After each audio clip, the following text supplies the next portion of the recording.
Hello everyone, my name is Aarohi and welcome to my channel. So guys, आज के video में हम learn करेंगे विजन ट्रांसफॉर्मर्स के बारे में।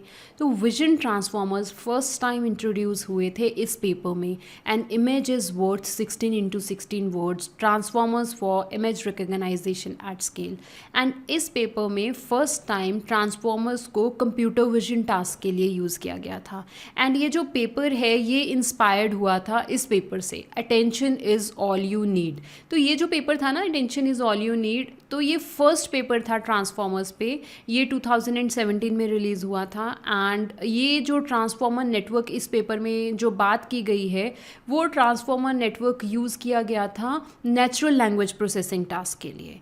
तो ये जो ट्रांसफॉर्मर नेटवर्क था, इसने नेचुरल लैंग्वेज प्रोसेसिंग टास्क में इतना अच्छा परफॉर्म किया कि फिर 2020 में रिसर्चर्स ने सोचा कि ट्रांसफॉर्मर्स को कंप्यूटर विजन के लिए भी यूज़ करके देखते हैं। तो फिर उन्होंने 2020 में ट्रांसफॉर्मर को कंप्यूटर विजन के लिए यूज़ किया और उन्होंने देखा कि कंप्यूटर विजन टास्क के लिए भी ट्रांसफॉर्मर्स बहुत अच्छा परफॉर्म करते हैं। तो आज की वीडियो में हम ये देखेंगे कि विजन ट्रांसफॉर्मर जो कि इस पेपर में उन्होंने एक्सप्लेन किया है, वो सारा हम आज डिटेल में समझेंगे। हम देखेंगे कि उसका मॉडल आर्किटेक्चर क्या है। जैसे अगर आप स्क्रॉल डाउन करोगे तो यहाँ पे इसका मॉडल आर्किटेक्चर दिख रहा है, राइट। तो हम आज के वीडियो में स्टेप बाय स्टेप अंडरस्टैंड करेंगे कि विजन ट्रांसफॉर्मर काम कैसे करते हैं। ठीक है, तो स्टार्ट करते हैं। तो अभी हम विजन ट्रांसफॉर्मर का आर्किटेक्चर देखते हैं। ये आर्किटेक्चर है विजन ट्रांसफॉर्मर का। इसमें देखो, ये जो फर्स्ट स्टेप है ना, ये जो आपको दिखेगा यहाँ पे क्या हो रहा है, जो भी हमारी इनपुट इमेज होगी उस इमेज को पैचेस में डिवाइड किया जा रहा है। ठीक है, तो अब हम ये सारी लेयर्स जो भी आपको यहाँ पे दिख रही है, सारी लेयर्स को वन बाय वन अंडरस्टैंड करेंगे विद एग्जाम्पल। तो सबसे पहला स्टेप क्या है कि इमेज को पैचेस में डिवाइड करना। तो हम ये समझते हैं ये स्टेप कैसे काम करेगा। तो यहाँ पे देखो, ये हमारी इनपुट इमेज है, ये वाली। ठीक है, एंड जब हमने इस इमेज को पैचेस में डिवाइड किया तो हमें इस तरह की इमेज दिख रही है। अब देख रहे हो स्मॉल स्मॉल बॉक्सेस, तो ये होते हैं पैचेस। पैचेस सिंपल मतलब कि किसी इमेज का कोई स्मॉल पोर्शन, जैसे ये वाला जो फर्स्ट पोर्शन है, ये जो फर्स्ट बॉक्स है, ये इमेज का एक स्मॉल पोर्शन है ना। इसी तरह से जितने भी पैचेस हैं, हर पैच में एक इमेज का स्मॉलर पोर्शन आपको दिख रहा है। हम ना इस इमेज को जहाँ पे हमने पैचेस बनाया है, इसको मैंने थोड़ा एनलार्ज करके यहाँ पे आपको दिखाया है। तो यहाँ पे आप देखो, जो हमने इमेज अपने मॉडल को दी उसका साइज़ है 224 इंटू 224। मीन्स ये जो इमेज है इसकी हाइट भी कितनी है 224, एंड इसकी विड्थ भी कितनी है, हाइट एंड विड्थ इसकी कितनी है 224 इंटू 224। एंड पैच साइज़ जो हम यूज़ कर रहे हैं ना, वो है 16 इंटू 16। मतलब ये जो पैच है, ये जो एक बॉक्स है, ये सिंगल पैच है, इस पैच का साइज़ है 16 इंटू 16। एंड हमारे पास कितने पैचेस हैं, इसको आप कैसे पता कर सकते हो हमारे पास कितने पैचेस हैं। तो जो आपका इमेज का साइज़ है उसको डिवाइड करो पैच के साइज़ के साथ, तो आपको एक वैल्यू मिलेगी 14। तो हमारे पास जो नंबर ऑफ़ पैचेस हैं वो हैं 14 into 14 which is equal to 196। तो हमारे पास कितने पैचेस हैं, 196 पैचेस। तो ये 14 इसको डिवाइड करके आया। अगर आप इधर को देखोगे भी ना, देखो ये 1 2 3 4 5 6 7 8 9 10 11 12 13 14। देख रहे हो ना, 14 पैचेस ही हमारे पास हॉरिजॉन्टली हैं एंड 14 पैचेस ही हमारे पास वर्टिकली हैं। उनको मल्टीप्लाई कर दोगे तो आपको मिल जाएगा 196। तो अगर आपकी इमेज का साइज़ है 224 इंटू 224 एंड आप पैच साइज़ यूज़ कर रहे हो उस पर 16 इंटू 16 का, तो आपको पूरी इमेज पे 196 पैचेस मिलेंगे, राइट। अब स्ट्राइड लिखा है मैंने। स्ट्राइड क्या होते हैं, जंप। अब मैंने आपको क्या बताया था, पैच की हाइट एंड विड्थ कितनी है 16 ही उसकी हाइट है एंड 16 ही उसकी विड्थ है। एंड स्ट्राइड भी कितनी है 16। ये 16 का स्ट्राइड का मतलब होता है कितने पिक्सल्स को जंप करके आगे मूव करना। जो हमारी स्लाइडिंग विंडो होती है वो कितने पिक्सल्स को जंप करके आगे वाले एरिया पे जाएगी। तो स्ट्राइड 16 का मतलब 16 पिक्सल्स। ठीक है, अब 16 पिक्सल्स का क्या मतलब है, पहले वाले पैच में 16 पिक्सल थे, तो ये जो स्ट्राइड इज 16 मतलब वो 16 को जंप करके यहाँ पे आ जाएगी। फिर सेकंड से थर्ड पे भी ऐसे ही आ जाएगी। तो अब जब STRIDE and patch size same होगा तो इससे क्या होगा कि जो हमारे पैचेस हैं ना उनमें ओवरलैप नहीं होगा, ठीक है, एक के ऊपर दूसरा पैच नहीं आएगा। थोड़ा सा भी ऐसा नहीं होगा कि जो एरिया आपके पैच 1 में है सेम एरिया आपको, सेम पिक्सल्स आपको पैच 2 में नहीं मिलेंगे, क्योंकि हमारी स्ट्राइड है 16 पिक्सल हम जंप कर रहे हैं। कभी भी patch size and STRIDE size same होता है ना, उसका मतलब है कि वो उतने पिक्सल्स को जंप करके आगे जा रहा है और दोनों के अंदर जो कंटेंट होगा, जो पिक्सल्स होंगे वो डिफरेंट होंगे। तो इस तरह से हमने पैचेस को बनाया। और गाइज़ ये जो मैं आपको पैच साइज़ यहाँ पे बता रही हूँ या स्ट्राइड बता रही हूँ, ये मैं आपको वैल्यूज़ जो पिक कर रही हूँ ना, ये जो ओरिजिनल विजन ट्रांसफॉर्मर का पेपर था ये वाला, इस पेपर में जो वैल्यूज़ यूज़ हो रखी हैं हम वो यूज़ कर रहे हैं। तो अब आपको क्लियर हो गया कि पैचेस, सबसे पहला स्टेप क्या है, हमने इमेज को पैच में डिवाइड कर दिया एंड इस तरह से हमने पैच में डिवाइड करा।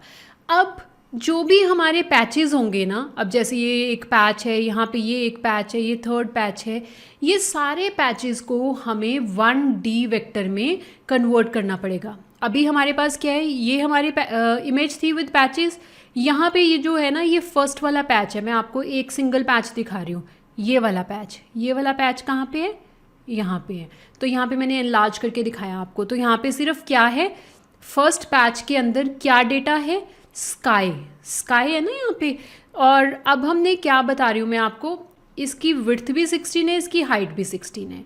एंड गाइस ये कलर्ड इमेज है ना, तो हमारी जो इमेज होगी वो क्या हुई, 224x224x3।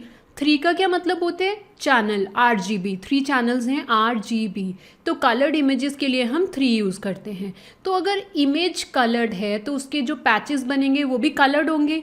तो हमारा जो पैच है वो क्या हो गया, 16x16x3, right. So every patch will have these 3 channels R, G and B, correct. अब क्या है, ये जो पैच आपको यहाँ पे दिख रहा है ये है 2D पैच। 2D का क्या मतलब होता है, उसकी हाइट एंड विड्थ है। यहाँ पे आप देख सकते हैं ना, इसकी हाइट एंड विड्थ है। अब हमने इसको 2D पैच को 1 डायमेंशनल वेक्टर में कन्वर्ट करना है।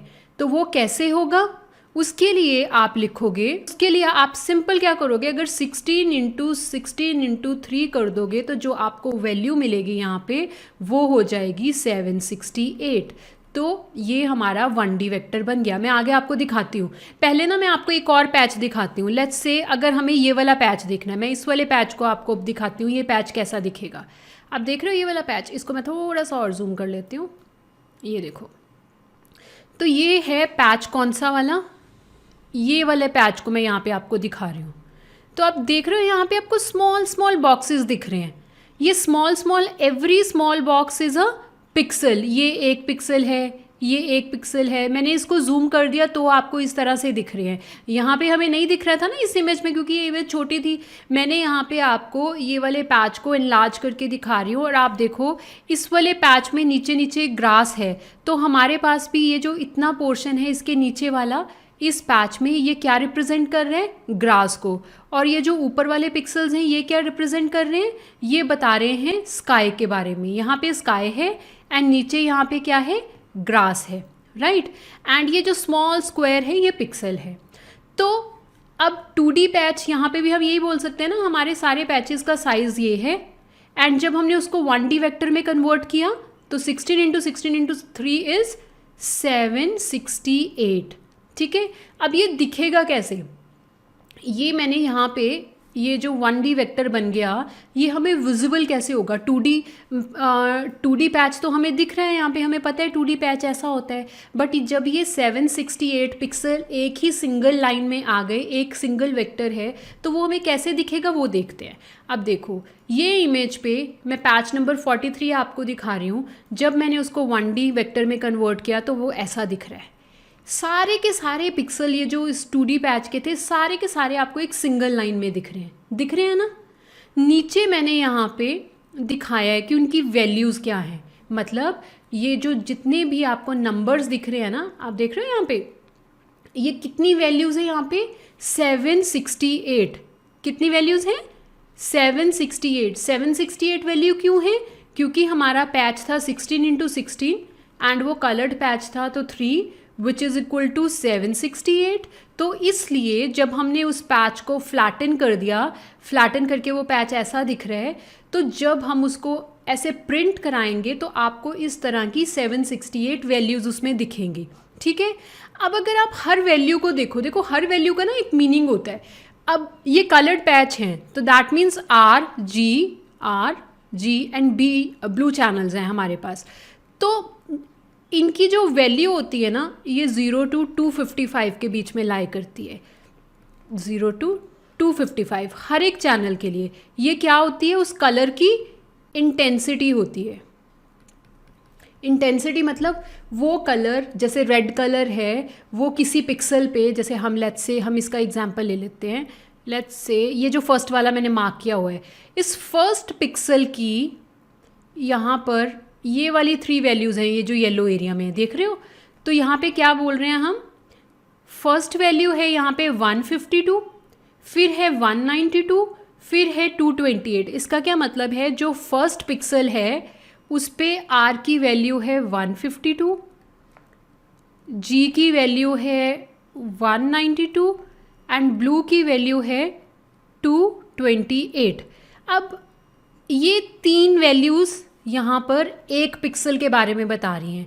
तो कभी भी हमारे पास कलर्ड इमेजेस होंगी ना, तो जब आप उनकी वैल्यूज़ को प्रिंट कराओगे 1D वेक्टर में, तो आपको हर पिक्सल के लिए 3 वैल्यूज़ मिलेंगी। वो होगी R, G and B. First value होगी आर की, सेकेंड वैल्यू होगी जी की एंड थर्ड वैल्यू होगी बी की। अब इसका क्या मतलब है? अगर हम इस पिक्सल पे देख रहे हैं, हम साफ साफ देख सकते हैं कि यहाँ पे तो ब्लू कलर है, फिर यहाँ पे रेड एंड ग्रीन कलर की वैल्यू क्यों आ रही है, राइट? तो हर पिक्सल की जो वैल्यू होती है ना, वो कॉम्बिनेशन होती है इन 3 कलर्स का। ठीक है, चाहे आपको दिख रहा है वहाँ पे ब्लू कलर है, बट वो हर वैल्यू 3 कलर्स का कॉम्बिनेशन होती है। तो ये जो 3 कलर्स की जो इंटेंसिटी यहाँ पे आपको दिख रही है, इन तीनों को अगर हम कंबाइन कर देंगे तो हमें जो फर्स्ट पिक्सल का कलर है वैसा दिखेगा। ओके, अब अगर आप इन तीनों की वैल्यू देखोगे ना, यहाँ पे सबसे हाईएस्ट वैल्यू किसकी है देखो, तो ब्लू चैनल की सबसे हाईएस्ट वैल्यू है ना 228, राइट? और मैंने आपको यहाँ पे क्या बताया था? हर कलर की इंटेंसिटी कितनी होती है? 0 से लेके 255। 0 मतलब वो कलर वहाँ पे बिल्कुल है ही नहीं, और 255 मतलब वहाँ पे वो कलर सबसे ज़्यादा है।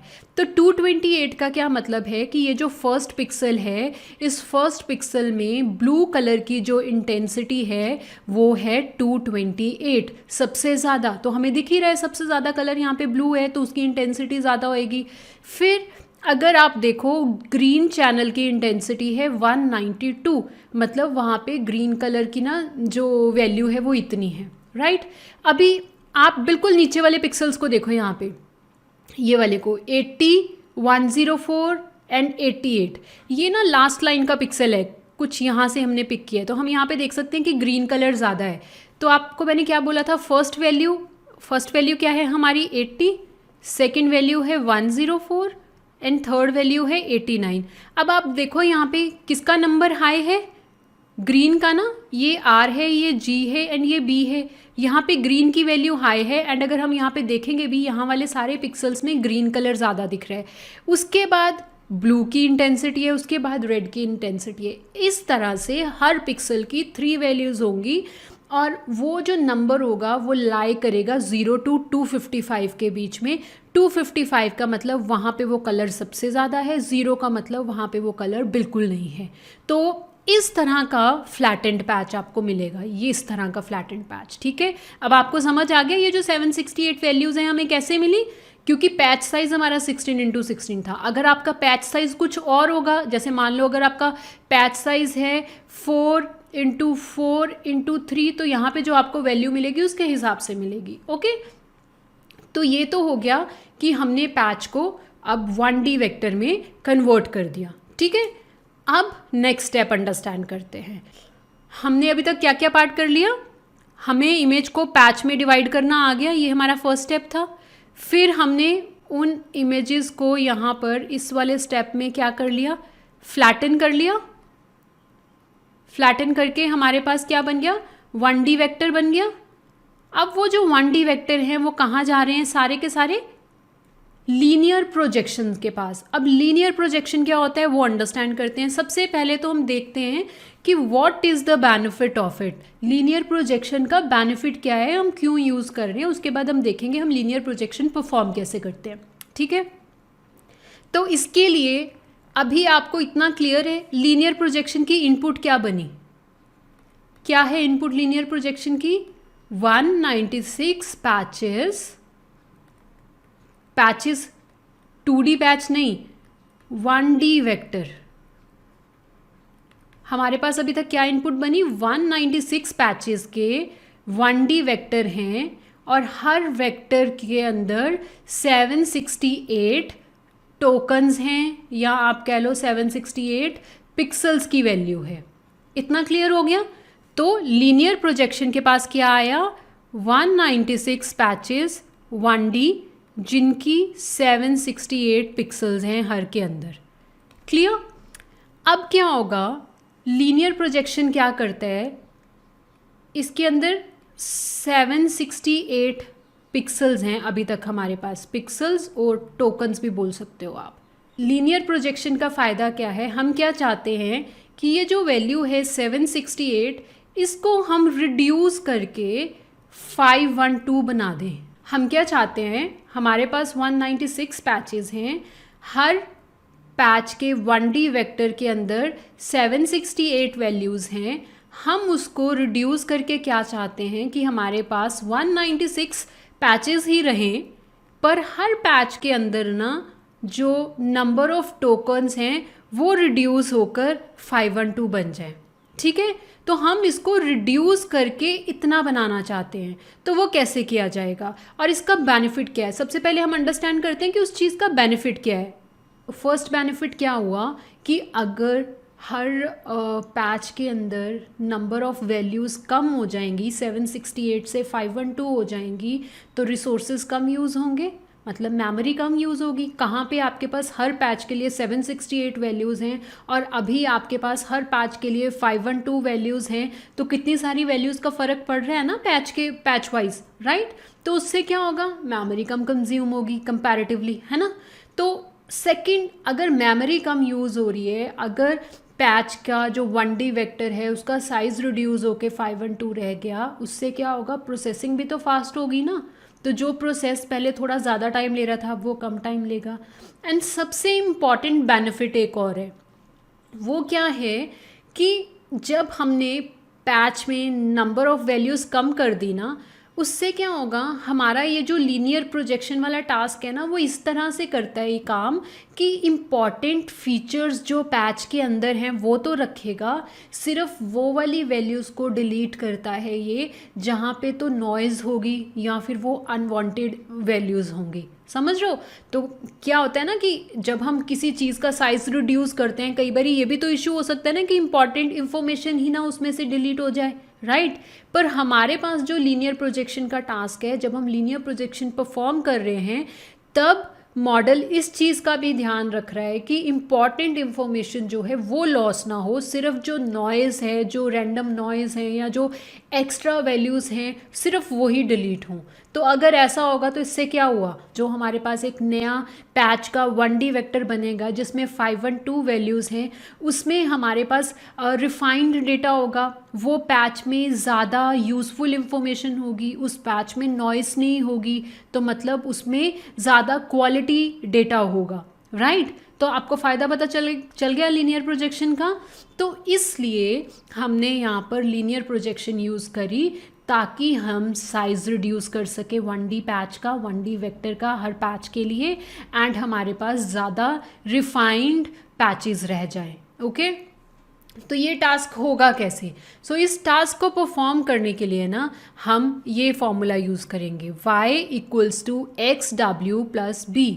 यहाँ पे y क्या है, y तो होगी आउटपुट। क्या आउटपुट, ये प्रोजेक्टेड वो वेक्टर, ठीक है। लीनियर प्रोजेक्शन परफॉर्म करने के पास जो हमारे पास प्रोजेक्टेड वेक्टर होगा ना वो होगा y।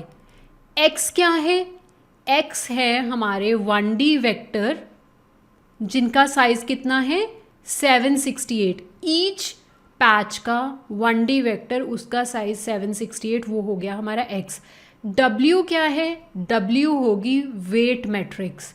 ठीक है, ये जो वेट मैट्रिक्स है ना, हम वेट को अपने इससे मल्टीप्लाई करेंगे x से एंड उसमें बायस ऐड कर देंगे।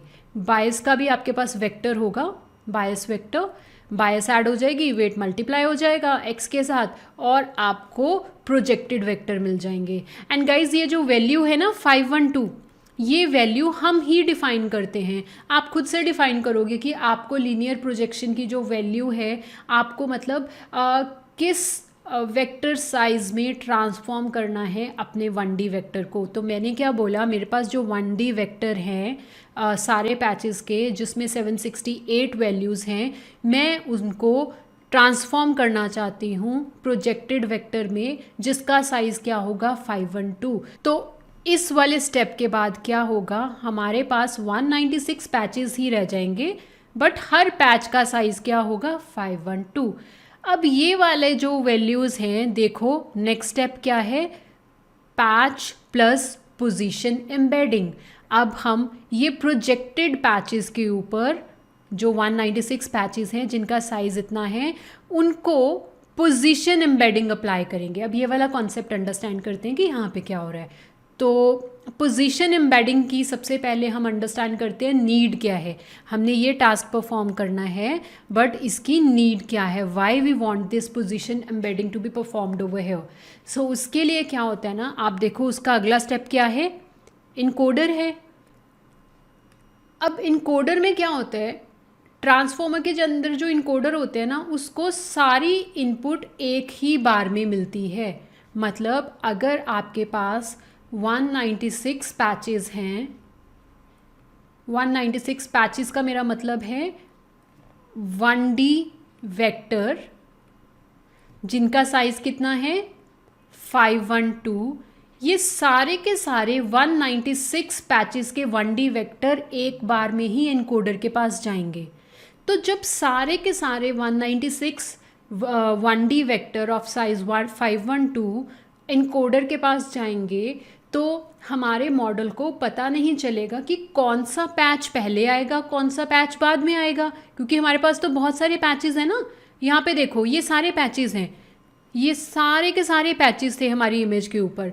जब ये सारे पैच एक बार में ही एनकोडर के पास जाएंगे, तो इनकोडर को नहीं पता चलेगा ना कि कौन सा पैच पहले आना चाहिए, कौन सा पैच बाद में आना चाहिए। ऐसा भी हो सकता है वो हेड वाले पैच को सबसे आगे लगा दे या फुट वाले पैच को सबसे पहले लगा दे, है ना।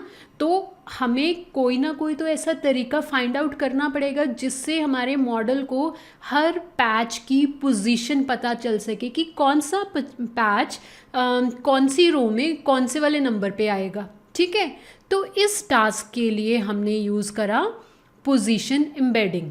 तो अब हम अंडरस्टैंड करें पोजीशन एम्बेडिंग काम कैसे करेगी। तो सबसे पहले तो हम इस पिक्चर में ही देखते हैं।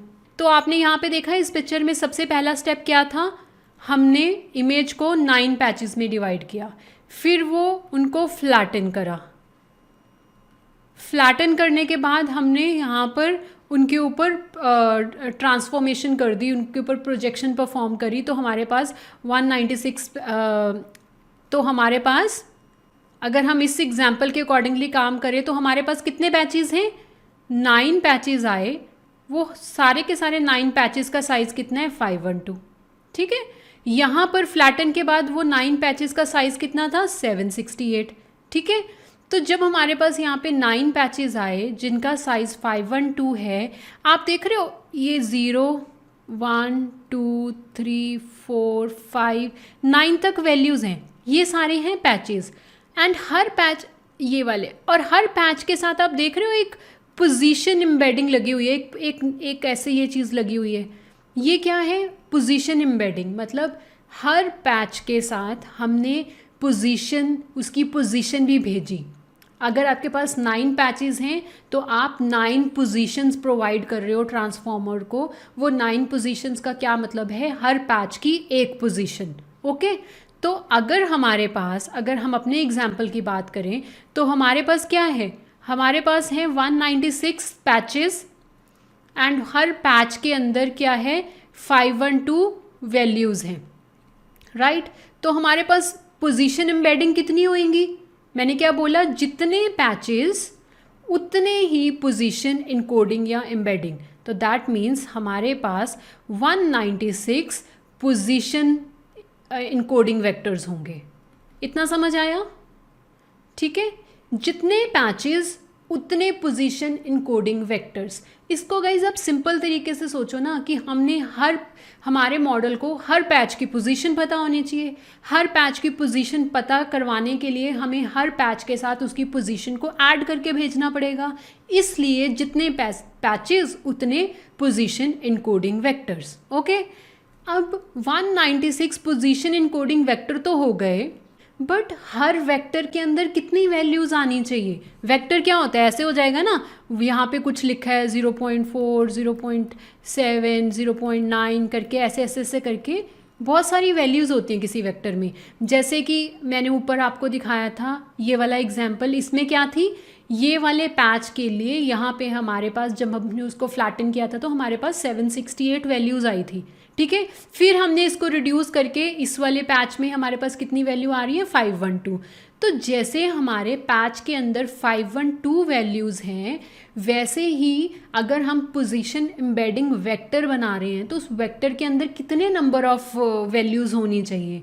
तो इसका आंसर क्या है, जितनी वैल्यूज़ आपके नॉर्मल 1D फ्लैटन करने के बाद लीनियर प्रोजेक्शन के पास, जितनी लीनियर प्रोजेक्शन परफॉर्म करने के बाद आपके पास हर पैच में 512 वैल्यूज़ है ना, तो उतनी ही वैल्यूज़ आपके पोजीशन इनकोडिंग वेक्टर में होंगी। हर पिक्सल के लिए एक पोजीशन इनकोडिंग की वैल्यू। ओके, अब दो चीज़ें बड़ी इंपॉर्टेंट थी, ये क्लियर हो गई, जितने पैचेस उतनी पोजीशन एम्बेडिंग वेक्टर, और जितनी वैल्यू आपके 1D वेक्टर के अंदर हैं उतनी ही वैल्यू आपके पोजीशन एम्बेडिंग के वेक्टर में भी होंगी। अब हमने ऐड करना है पोजीशन इनकोडिंग को पैचेस के साथ। वो कैसे किया जाएगा, यही टास्क हो रहा है ना। यहाँ पे देखो, पैच को पोजीशन के साथ ऐड कर रहे हैं, तो हमने ये देखना है कि अब ये कैसे होगा। तो उसके लिए हम एलिमेंट वाइज एडिशन परफॉर्म करते हैं। एलिमेंट वाइज एडिशन का मैं आपको एग्जाम्पल के साथ समझाती हूँ, तो हम इसको एग्जाम्पल के साथ अंडरस्टैंड करते हैं। तो गाइज हम यहाँ पे ना अपना वाला एग्जाम्पल नहीं ले रहे, क्योंकि हमारे केस में क्या है, 196 पैचेस हैं एंड उसमें 512 वैल्यूज़ हैं, राइट। तो ये बहुत बड़ा टास्क हो जाएगा अभी समझाने के लिए। तो हम ऐसा सोचते हैं कि हमारे पास ना, ठीक है, हमारे पास पैच है, हम सिंगल पैच की बात कर रहे हैं। यहाँ पे एक पैच है हमारे पास, सिंगल पैच, उस पैच के अंदर 4 वैल्यूज़ हैं। ठीक है, तो हम उस तरह से अंडरस्टैंड करते हैं। सपोज़ करो मेरे पास ये एक पैच है जिसके अंदर वैल्यू है 0.1, 0.2, 0.3 एंड 0.4, 4 वैल्यूज़, एंड ये हमारा 1 पैच है। ओके, सपोज़ करो ये पोजीशन इनकोडिंग, मैंने क्या बोला था, जितनी पैच में वैल्यूज़ उतनी ही पोजीशन इनकोडिंग में वैल्यू। तो सपोज़ करो यहाँ पे 1.0 है, यहाँ पे 2.0 है, यहाँ पे 3.0 है, यहाँ पे 4.0 है। ठीक है, अब हमने एलिमेंट वाइज एडिशन परफॉर्म करनी है, मतलब इसमें ये ऐड करना है, इसमें ये ऐड कर दो, इसमें ये ऐड कर दो और इसमें ये ऐड कर दो। तो हमारा कंबाइंड वेक्टर बनेगा जिसकी वैल्यू होगी 1.1, 2.2, 3.3 एंड 4.4। अब ये जो आपका कंबाइंड वेक्टर बनाना, इसमें क्या क्या चीज़ें हैं, एक तो ये पोजीशन के बारे में भी बता रहा है, पैच की, ये क्या बता रहे हैं, पैच की पोजीशन बता रहे हैं, एंड पैच के फीचर के बारे में भी बता रहा है। फीचर मतलब उसका जो टेक्स्ट, उसके अंदर जो डेटा है उसके बारे में भी बता रहा है। ये मैंने आपको बताया सिंगल पैच के लिए। तो इस तरह से हमारे पास 196 पैचेस हैं, तो 196 पैचेस को हम ऐड करेंगे उनके पोजीशंस के साथ, फिर हमें कंबाइंड वैल्यू मिल जाएगी। ठीक है, ये टास्क हो रहा है यहाँ पे पोजीशन एम्बेडिंग में। तो अब हमारे पास पैच की इंफॉर्मेशन भी आ गई, उसकी पोजीशन भी आ गई। तो अब ये हमारी इनपुट रेडी हो गई एनकोडर को देने के लिए। आप देख रहे हो ना, यहाँ पे हम एनकोडर को दे रहे हैं ये सारी वैल्यूज़। अब हम अंडरस्टैंड करते हैं ये जो ट्रांसफॉर्मर का एनकोडर होता है ये कैसे काम करता है। ये है हमारा ट्रांसफॉर्मर। अब गाइस विजन ट्रांसफॉर्मर के अंदर ना सिर्फ एनकोडर होता है, ठीक है, डिकोडर नहीं होता। अब डिकोडर क्यों नहीं होता? क्योंकि हम जो ट्रांसफॉर्मर यूज़ कर रहे हैं, हम जो विजन ट्रांसफॉर्मर यूज़ कर रहे हैं, इसका मेन मोटिव क्या है कि हम जो इमेजेस हैं उनके फीचर्स को एक्सट्रैक्ट करना चाहते हैं। That's it. हमें ट्रांसफॉर्मर क्यों यूज़ करना है? इमेजेस के फीचर्स को एक्सट्रैक्ट करने के लिए।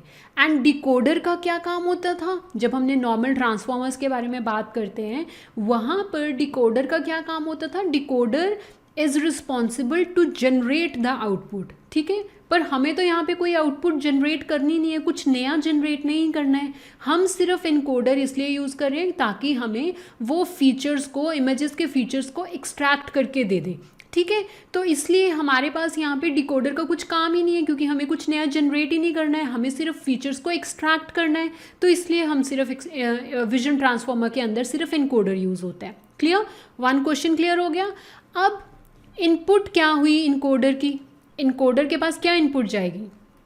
इनकोडर के पास जाएंगे 196 पैचेस के 1D वेक्टर, जिनका साइज़ है 512। 512 मतलब 512 वैल्यूज़ हैं, प्लस उनकी पोजीशन एम्बेडिंग्स। ये बन गई इनपुट किसकी? इनकोडर की, राइट। अब इनकोडर कैसे काम करता है वो अंडरस्टैंड करते हैं। अगर आप इस तरफ देखो ना, ये वाली तरफ, ये जो इनकोडर यहाँ पे है, उन्होंने सारा इनकोडर का लेयर आपको यहाँ पे एक्सप्लेन की हुई है कि एक इनकोडर के अंदर क्या क्या चीज़ होती है। तो हम सबसे इम्पॉर्टेंट जो इसमें चीज़ है ना, सबसे पहले वो अंडरस्टैंड करते हैं, जो कि है मल्टी हेड अटेंशन।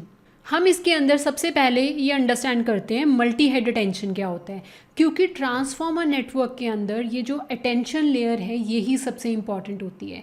अटेंशन का मतलब क्या है गाइज? अटेंशन अगर हम सिंपल वर्ड्स में अंडरस्टैंड करें ना, ट्रांसफॉर्मर्स के अंदर जो अटेंशन का कॉन्सेप्ट है उसका मतलब ये है कि जो ह्यूमंस का अटेंशन का कॉन्सेप्ट है उसको मिमिक करना।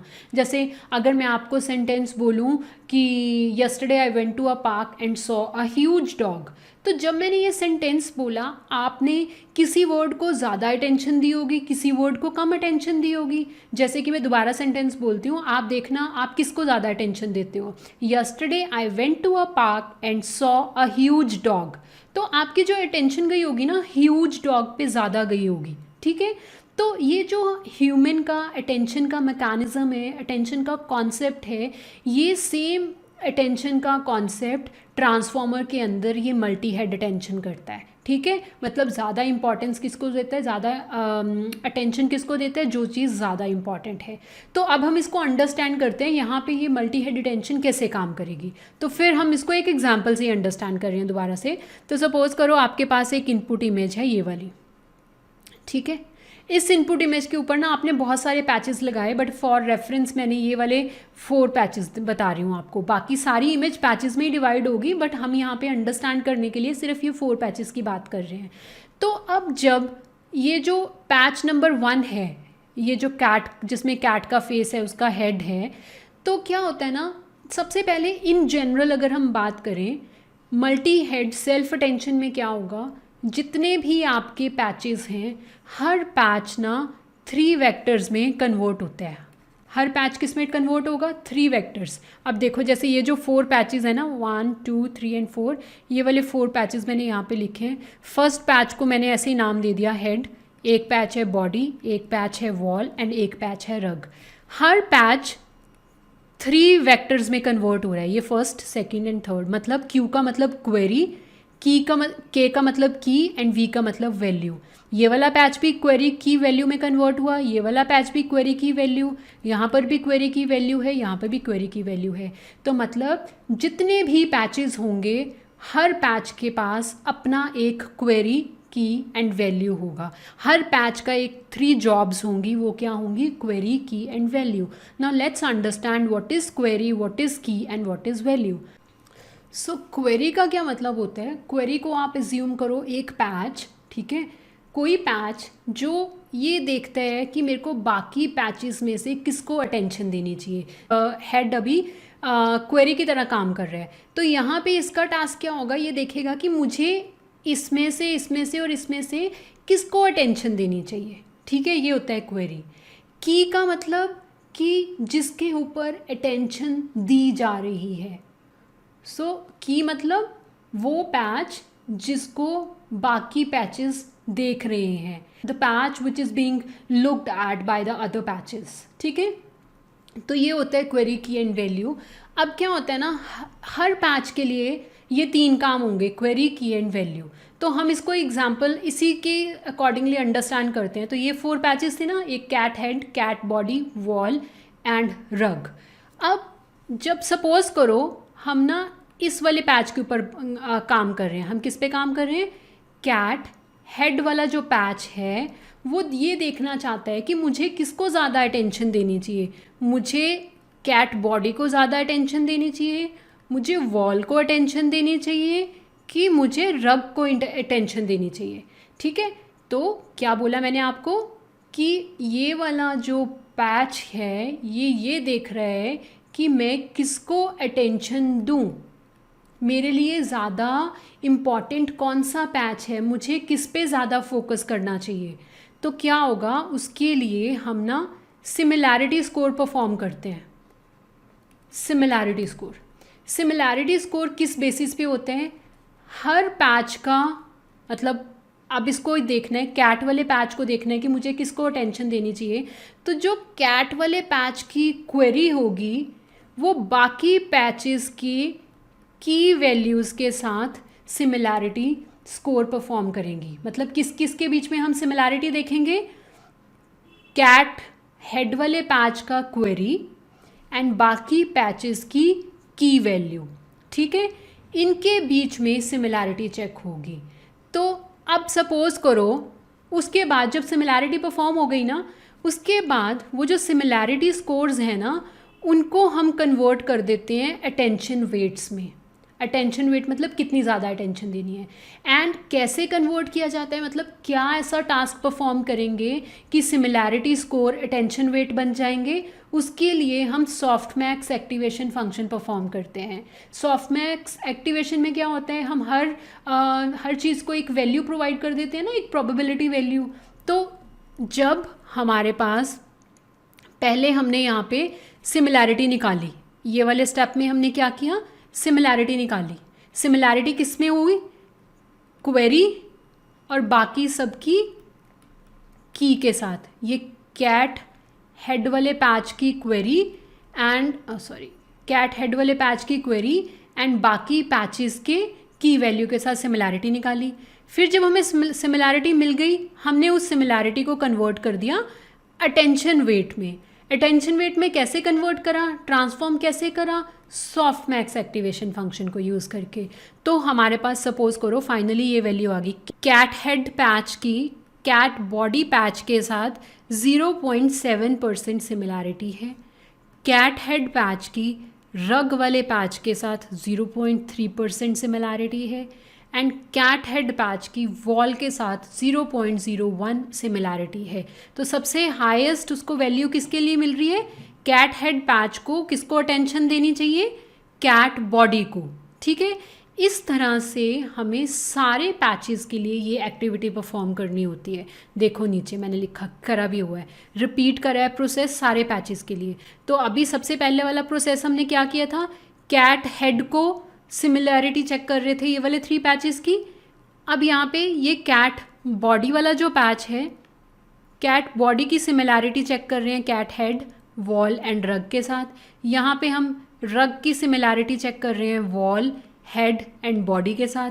यहाँ पे हम वॉल की सिमिलैरिटी चेक कर रहे हैं cat head, cat body and rug के साथ। तो इस तरह से ना आपको सबके लिए वैल्यूज़ मिल जाएंगी। ठीक है, फिर उन वैल्यूज़ के बेसिस पे मॉडल को पता चलता है, ट्रांसफॉर्मर मॉडल को पता चलता है कि कौन से पैच की सिमिलैरिटी कौन से दूसरे पैचेस के साथ ज़्यादा है, और इस तरह से ट्रांसफॉर्मर मॉडल फिर उनको अटेंशन प्रोवाइड करता है। तो आपको समझ आ गया कॉन्सेप्ट, क्या बोला मैंने अभी, हर पैच को दूसरे पैच को, जितने भी पैचेस होंगे आपकी इमेज में, सेल्फ अटेंशन लेयर के जो टास्क होगा, सेल्फ अटेंशन लेयर का मल्टी हेड अटेंशन लेयर का टास्क होगा, ये वाली लेयर का जो टास्क होगा multi head self attention layer का टास्क, यहाँ पर हम सारे पैचेस का बाकी सारे जो दूसरे पैचेस हैं उनके साथ सिमिलैरिटी चेक करेंगे। एंड मेन गोल क्या है इस स्टेप का, ये चेक करना कि किस पैच को दूसरे कौन से पैचेस को अटेंशन देनी चाहिए। इससे ट्रांसफॉर्मर ये सीखता है कौन सा पैच जो है उसके लिए कौन से दूसरे पैचेस इम्पॉर्टेंट हैं। ठीक है, इस तरह से वो लर्न करता है कंप्यूटर विजन टास्क को। ऑलराइट, सो ये होता है मल्टी हेड सेल्फ अटेंशन में। अब इस तरह से ये सारा टास्क परफॉर्म हो गया मल्टी हेड अटेंशन में। अब देखो ये टास्क हो गया, उसके बाद ये वाला स्टेप आ रहा है एंड ये स्टेप आ रहा है। ये क्या है, ऐड, एंड ये क्या है, नॉर्मलाइजेशन। अब हम इसको अंडरस्टैंड करते हैं। यहाँ पे देखो, अब हम ऐड लेयर क्या करती है, ये वाला स्टेप। यहाँ पे क्या हो रहा है, इसमें क्या हो रहा है, देखो यहाँ से जो पैचेस थे, इनकोडर की इनपुट यहाँ थी ना, इनपुट क्या जा रही है इसको, हमारे पास क्या थे 196 पैचेस थे जिनका साइज़ क्या था 512 और प्लस उनके साथ उनकी पोजीशन थी। ये था ना हमारे पास, ये वाले वेक्टर बन गया था यहाँ पे, जहाँ पे पोजीशन प्लस उसके डेटा है जो भी उस पैचेस के अंदर है। तो ये वाला जो डेटा था यहाँ पे, हम इस वाले ओरिजिनल डेटा को ऐड कर रहे हैं सेल्फ अटेंशन लेयर की जो आउटपुट है उसके साथ। इसका फ़ायदा क्या होगा, इसका फ़ायदा ये होगा, एक तो जो ओरिजिनल इन्फॉर्मेशन थी, जो इस स्टेप से हमें ओरिजिनल इन्फॉर्मेशन थी वो रहेगी हमारे पास, और दूसरा जो सेल्फ अटेंशन लेयर के बाद उसने जो भी लर्न किया है, न्यू चीज़ें लर्न करी हैं, वो भी रहेगी लेयर के पास, है ना। तो इस तरह से हम जो ओरिजिनल इन्फॉर्मेशन है एंड जो न्यू इन्फॉर्मेशन है दोनों को कंबाइन करके यहाँ पे रख रहे हैं अपने पास, और फिर वो उसके पास जा रही है नॉर्मलाइजेशन लेयर के पास। नॉर्मलाइजेशन लेयर का काम क्या होता है कि हमारे डेटा को विद इन रेंज में रखना, ताकि नॉर्मलाइज करना डेटा को विद इन रेंज रखना, ताकि ट्रेनिंग प्रोसेस स्मूथ चले। उसके बाद हमारे पास आ रहा है मल्टी लेयर परसेप्ट्रॉन। ये क्या है, फीड फॉरवर्ड नेटवर्क है। इसका सिर्फ इतना काम है, जो आउटपुट होगी नॉर्मलाइजेशन लेयर की वो इनपुट बन जाएगी इसकी, और इस लेयर पे हम मॉडल को सिखा रहे हैं फीचर एक्सट्रैक्ट करना, क्योंकि अल्टीमेट गोल तो वही है ना कि फ़ीचर कैसे एक्सट्रैक्ट करने हैं, फीचर एक्सट्रैक्ट करना।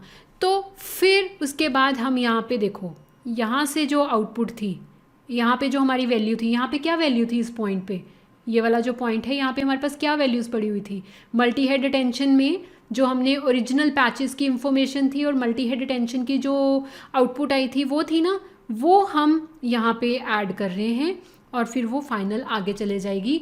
और यहाँ पे आगे हम कुछ भी लगा सकते हैं। अगर आपको क्लासिफिकेशन परफॉर्म करनी है तो आप उसके अकॉर्डिंगली कोड लिख दो, अगर आपको ऑब्जेक्ट डिटेक्शन करनी है तो आप फाइनल लेयर का कोड उसी हिसाब से लिख दो। ठीक है, तो ये तो था बेसिक इसका आर्किटेक्चर। अब आप यहाँ पे देखो इस पिक्चर में, अब क्या होता है ना, विजन ट्रांसफॉर्मर के 3 वेरिएंट्स हैं। एक तो है विजन ट्रांसफॉर्मर बेस मॉडल, एक है लार्ज मॉडल, एक है ह्यूज मॉडल। ये वाला ह्यूज मॉडल है, ये लार्ज है, ये बेस है। अब जो तो विजन ट्रांसफॉर्मर का बेस मॉडल है उसके अंदर कितने इनकोडर्स हैं, 12 इनकोडर्स। मतलब क्या है उस चीज़ का, यहाँ पे जो हमने देखा ना, यहाँ पे जो हम दिखा रहे हैं, यहाँ पे हमने सिंगल इनकोडर लेयर को देखा। ठीक है, इस तरह से ना हमारे पास कितनी होंगी, 12 इनकोडर्स होंगे यहाँ पे। ठीक है, पुराने जो फर्स्ट इनकोडर होगा उसकी आउटपुट अगले वाले इनकोडर की इनपुट बन जाएगा। इस तरह से 12 इनकोडर होंगे, तभी तो हमारा नेटवर्क डीप न्यूरल नेटवर्क बनेगा। ठीक है, तो अगर तो आप यूज़ कर रहे हो विजन ट्रांसफॉर्मर का बेस मॉडल, तो उसमें कितने ब्लॉक्स होंगे, कितनी इनकोडर लेयर्स होंगी, 12 लेयर। अगर आप लार्ज मॉडल यूज़ कर रहे हो उसमें 24 इनकोडर्स होंगे, और अगर आप H model huge model use कर रहे हो तो उसमें 32 इनकोडर लेयर्स होंगी। और 1 इनकोडर लेयर कैसे दिखेगी, ये होती है 1 इनकोडर लेयर। ये वाली जो लेयर है ना, यहाँ पे मैं आपको दिखाती हूँ, ये वाली जो लेयर है, ये हर इनकोडर लेयर के अंदर ये वाला कोड होगा, और हर पुरानी इनकोडर लेयर का जो आउटपुट होगा वो अगली वाली इनकोडर लेयर की इनपुट बन जाएगी। एंड फाइनली आप जब सारा काम कर लोगे तो मैंने आपको बता ही दिया है कि यहाँ पे क्लासिफिकेशन हो रही है। आप क्लासिफिकेशन की जगह अगर जो भी काम करना चाहते हो वो टास्क आप यहाँ पे परफॉर्म कर दोगे।